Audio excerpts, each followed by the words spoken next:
agriculture, and seasons.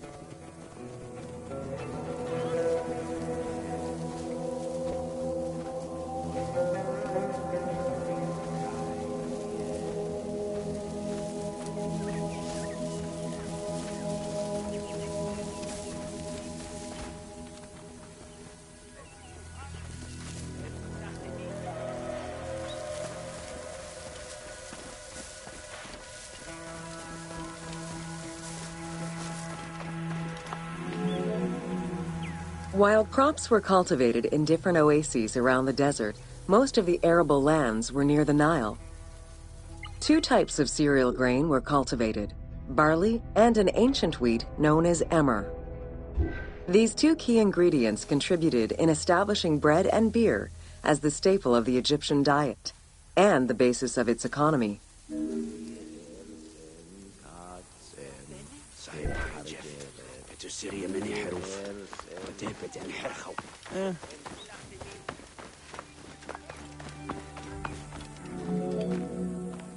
The Ptolemaic era created an agricultural revolution with the introduction of advanced agricultural techniques and new grain types such as rice, durum wheat, and pearl millet. The resulting agricultural mass production greatly increased the economy of ancient Egypt. It also prompted the development of storage and transportation, allowing long-distance trade with other regions.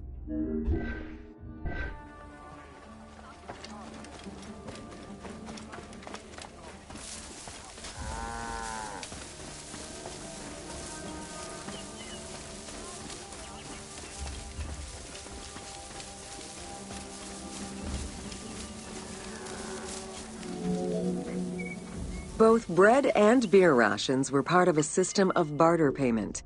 The state used those goods to pay wages for those who worked in the quarries and at the construction sites. Beer was so important to ancient Egyptians, they had a goddess of beer brewing, Tenenet. Tenenet is seen in many paintings and sculptures with beer, and women are depicted as the primary beer makers.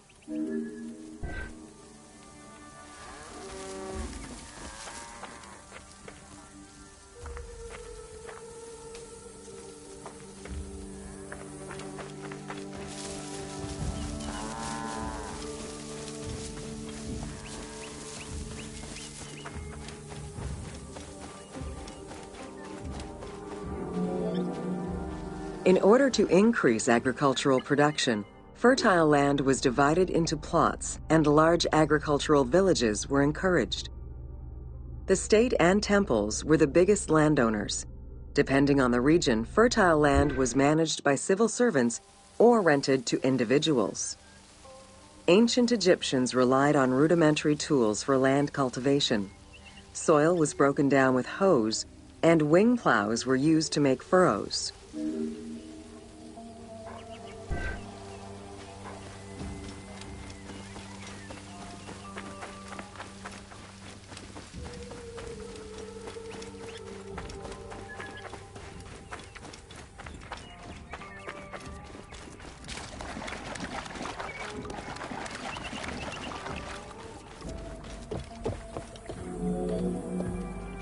The three seasons known as Akhet, Peret, and Shemu corresponded to a specific phase of the agricultural process and the river's natural changes.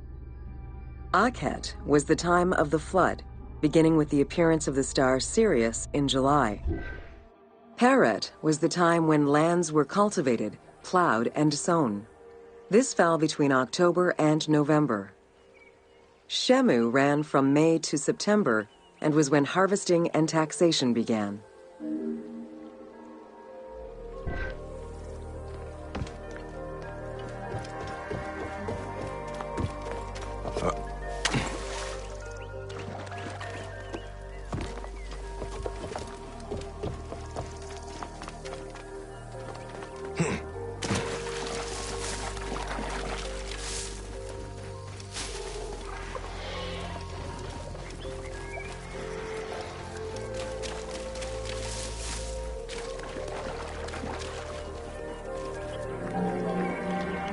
The pharaoh's duty was to uphold order against chaos, and provide for his people. Priests and local governors also wanted to appear as protectors of the people. However, any variation in the Nile's seasons could cause water shortages. This had devastating consequences on wheat and barley crops. The pharaoh, administrators, and priests knew they needed to demonstrate their ability to prevent such a catastrophe from happening. And so they invented the story, which would be inscribed upon the famine stela.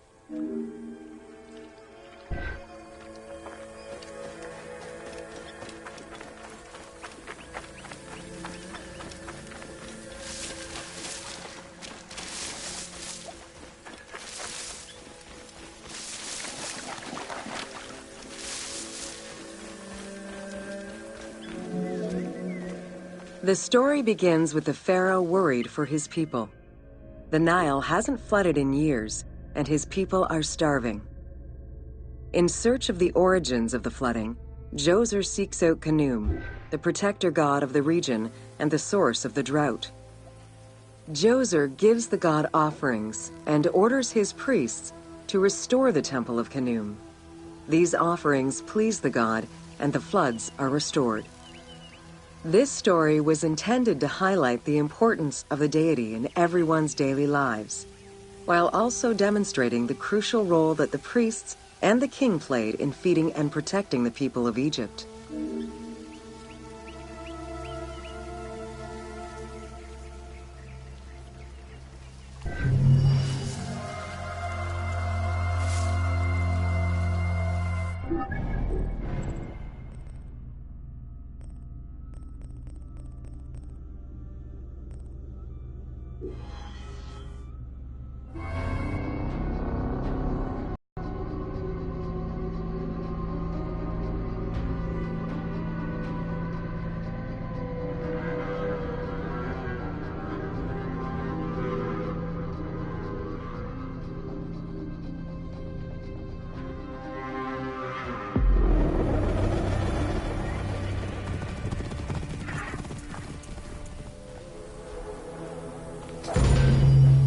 Welcome to Evolution of Pottery in Ancient Egypt. Excavations all over Egypt have uncovered enormous quantities of pottery vessels of all shapes and sizes. The production of pottery was mainly confined to the outskirts of settlements due to the materials required and to keep the kiln smoke away from inhabited spaces. The function of the product determined the selection of the raw material, its treatment, its form, as well as the finishing of the surface.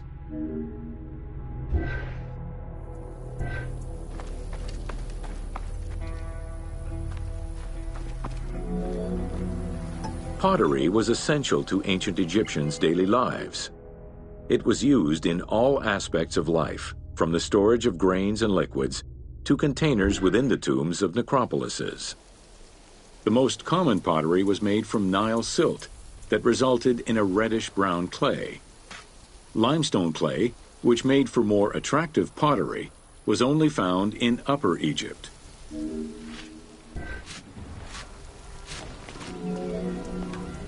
Early pots were made from pinched or coiled clay. Chopped straw, ashes, and other minerals were added, and the mixture was then smoothed and decorated before being put in the oven. Pots were fired in bonfires or enclosed within a brick kiln.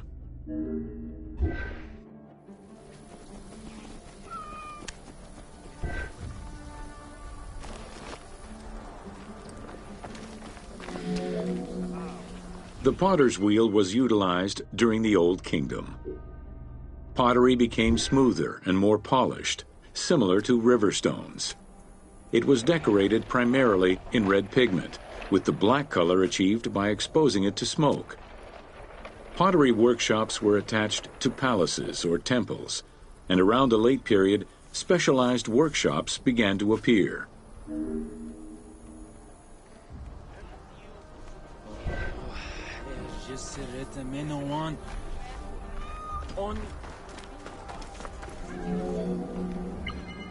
Quartzite particles, which created the rich blue or green glazing, became common during the New Kingdom. Mediterranean motifs and tin-based glazing came with the Greco-Roman era.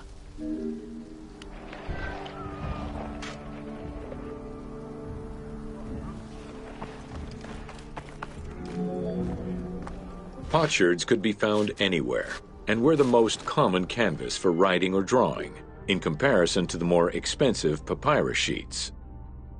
Named after their Greek description, ostraca contained daily life records, letters, or could be drawn upon. Artists drew sketches for temples and tombs, or simply for leisure.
Welcome to Domesticated Animals of Ancient Egypt.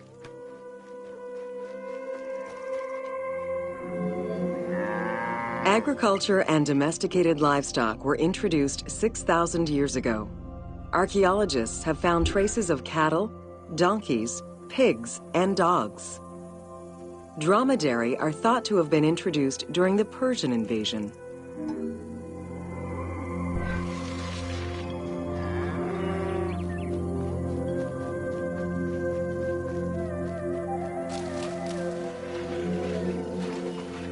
Pets were deeply cherished in ancient Egypt.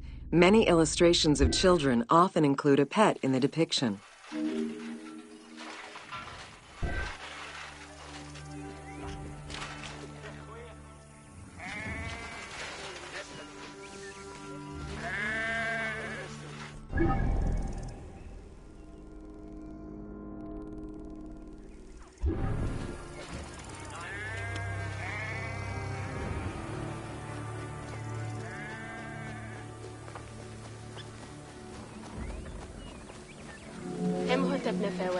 One of ancient Egypt's most iconic animals, the cat, wasn't adopted into their daily life until the Middle Kingdom. Since they were so highly capable of killing snakes and rodents, cats were present throughout every period. However, they only became pets sometime during the Middle Kingdom. Prince Thutmose, son of Amenhotep III, had his cat Tamu laid to rest in its own sarcophagi.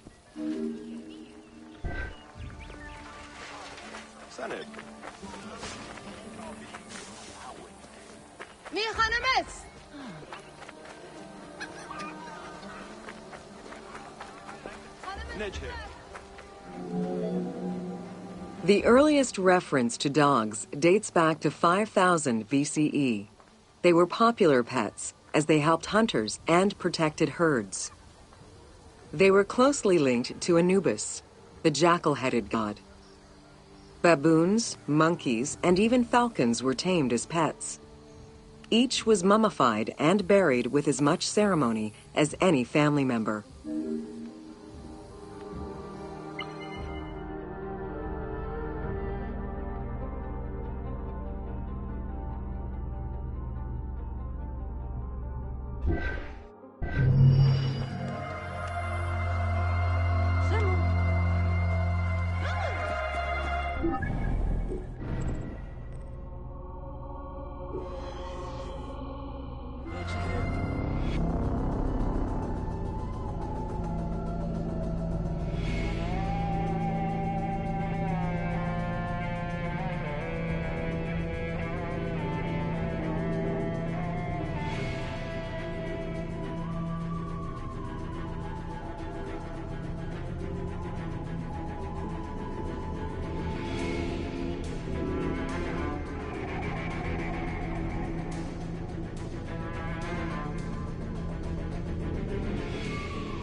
Welcome to Leather and Linen in Ancient Egypt.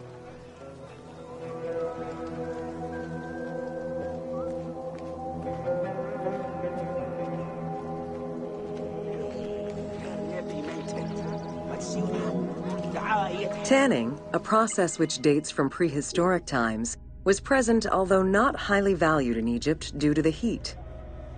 Leather was reserved mainly for things such as sandals, leather bags, dagger sheaths, quivers, and other similar items. Leopard hides, unlike regular leather, were highly valued and usually worn by priests.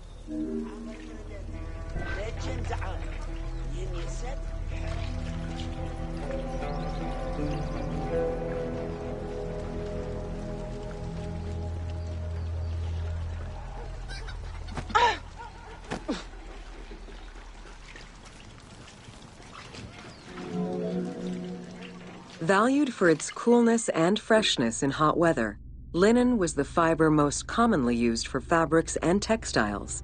It was produced from flax, which was plentiful in Egypt.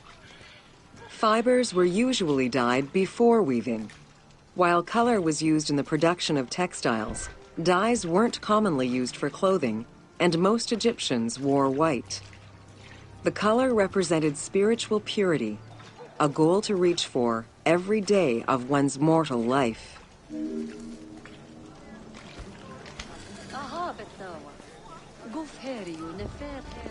Oh!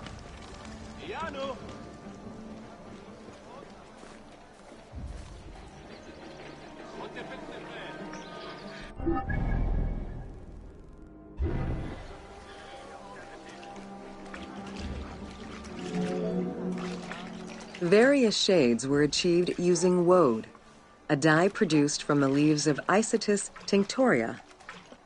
The plant was cultivated for this purpose within the Nile Delta and allowed for the creation of various colors.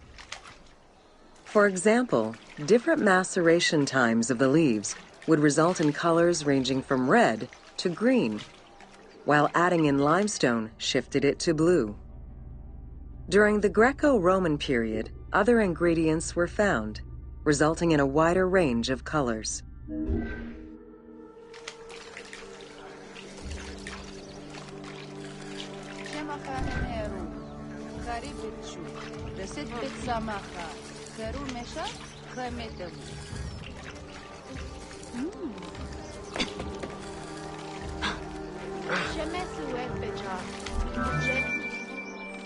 This area's style is strongly influenced by the dye baths and tanneries of modern-day Fes in Morocco. This helped Ubisoft envision what such locations might have been like in ancient Egypt. While this tannery is within the city walls, back then they were often found outside the city boundaries.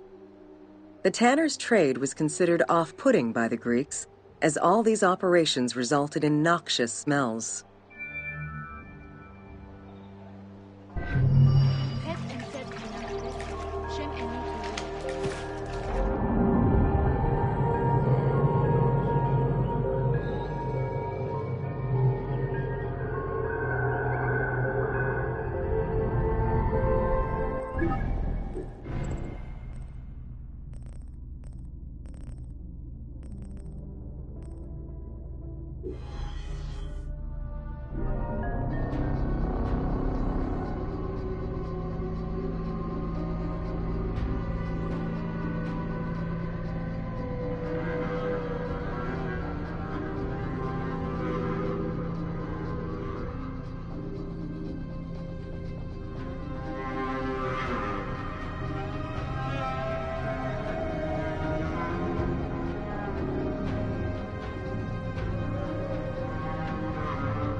Welcome to Oil in Ancient Egypt.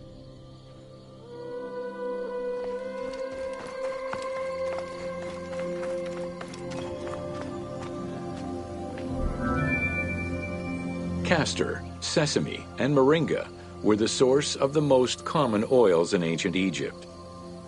Oil was used for various purposes: cosmetics, medical treatments, nutrition, perfume, athletics, and rituals, to name a few. The team decided to use oil as an explosive to add more gameplay opportunities for the player.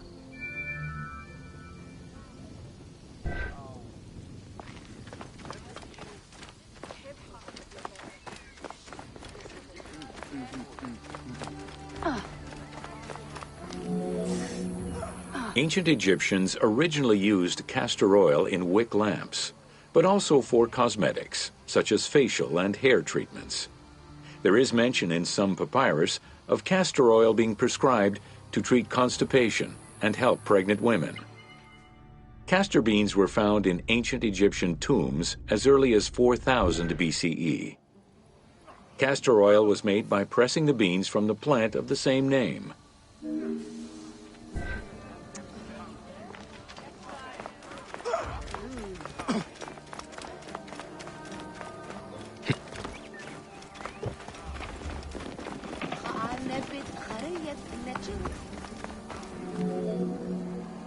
Olive trees were present, though scarce, in ancient Egypt's early history, and olives were mostly imported from Syria and Palestine. Their use and cultivation remained uncommon until the mass arrival of Greek settlers during the reign of the Ptolemies, when demand increased sharply.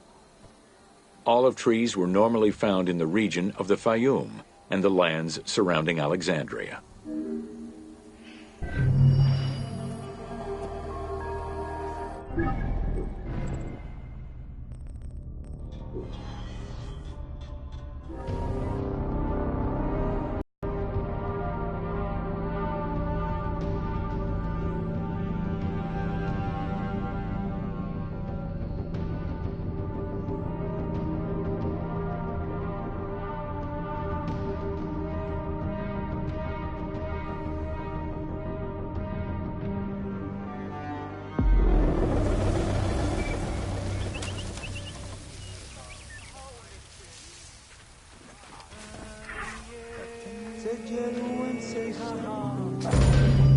Welcome to Wine in Ancient Egypt.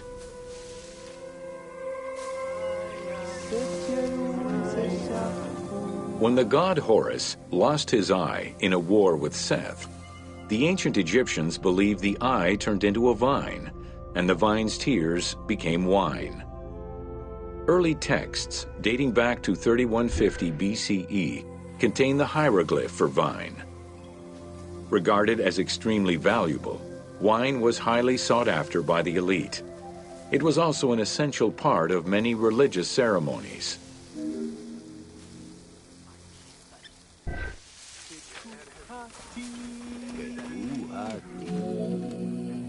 A millennia-old tradition, grape cultivation and wine production was regimented in the way typical of ancient Egyptian bureaucracy. Egyptians kept careful records of winemakers, which they clearly identified on labels.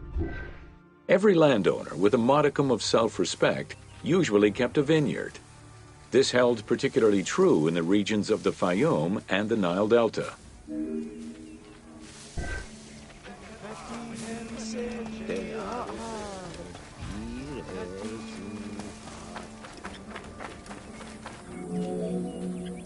Documentation shows that only certain craftsfolk were allowed to provide the containers required to store and transport wine. That and rigorous quality control checks established for every step of wine production shows that ancient Egyptians knew that the quality and longevity of wine could easily be affected by any number of variables, which they paid careful attention to.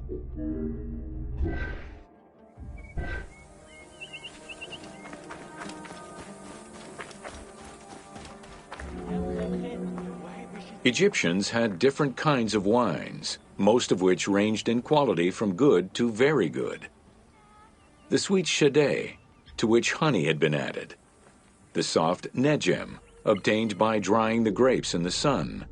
The ma, reserved for religious ceremonies. And finally there was the peor, the mediocre-rated wine, resulting from the second pressing of grapes and reserved for a less discerning palate.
Welcome to Ancient Egyptian Medicine.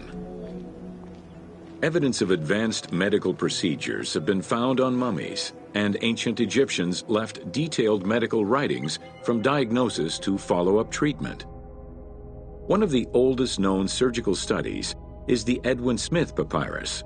It's one of the first documents in history that notes an association between the integrity of the brain and cognitive functions, including cases of ocular complications and paralysis following head trauma.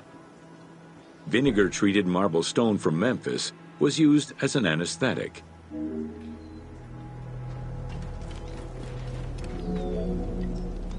Another similar document, the Ebers Medical Papyrus, is over 20 meters long and 30 centimeters wide. It details treatments of 48 surgical cases and contains 877 paragraphs describing various diseases. Alongside accurate and factual scientific approaches, the papyrus has more than 700 magic formulas and incantations to ward off demons and disease. This demonstrates how ancient Egyptians believed in a harmonious balance between religion and science.